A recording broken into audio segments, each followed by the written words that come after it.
Beetroot সালাদ করব। বিটরুটটা শরীরের জন্য অনেক উপকারী। বিটরুটটা যে কোনোভাবেই খেলেই হয়। অনেকেই খেতে চায় না, গন্ধ লাগে, আর অনেকের বাসায় এনে পচে যায়, মানে খেতে ভালো লাগে না, গন্ধ লাগে, কীভাবে খাবে বুঝতে পারে না। তাই এভাবে একটু স্যালাড করে নিলে দেখবেন কত মজার একটা স্যালাড হয়।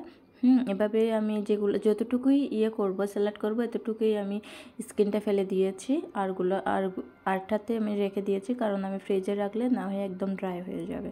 এভাবে পাতলা পাতলা করে স্লাইস করে নেবেন, যাতে একদম কুচি কুচি করতে হবে। এটা কুচি কুচি করতে একদম সহজ হয়।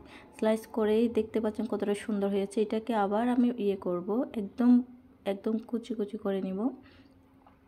এটা কাঠিন বোর্ডের উপর দিয়ে বিটরুটটা জাস্ট নাইফটা একটার পর একটা স্টেপ রাখলে এইভাবে কুচি কুচি হয়ে যাবে। পেঁয়াজ কুচি দিয়েছি, পেঁয়াজ কুচির সাথে আমি লবণও অ্যাড করে দিয়েছিলাম, কাঁচামরিচ কুচি দিয়েছি। আপনারা আপনাদের মতো পরিমাণ করে লবণটা দিয়ে দেবেন। ধনেপাতা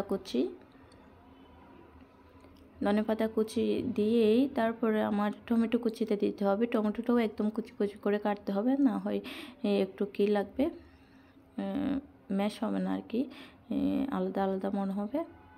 please like, comment and subscribe my channel. আমার ভিডিওগুলি ভালো লাগলে বেশি বেশি দেখবেন, কমেন্ট করবেন আর শেয়ার করবেন। আর ডেসক্রিপশন লিঙ্কে অনেকগুলো ভালো ভালো ভিডিও দিয়ে দেব। দেখতেই পাচ্ছেন ম্যাশ করার পরে, ভালো করে মেখে নেওয়ার পরে কত সুন্দর হয়েছে। এটা খেতে এত মজার, একবার বাসায় করে দেখবেন, সত্যি আপনার মানে ভাতের টান পড়ে যাবে, বলবে আর একটু ভাত নিয়ে আসো, আর একটু ভাত নিয়ে আসো। অনেক মজার আর স্বাস্থ্যকর, আর উপকারিতাটা আমরা সবাই জানি। ওকে।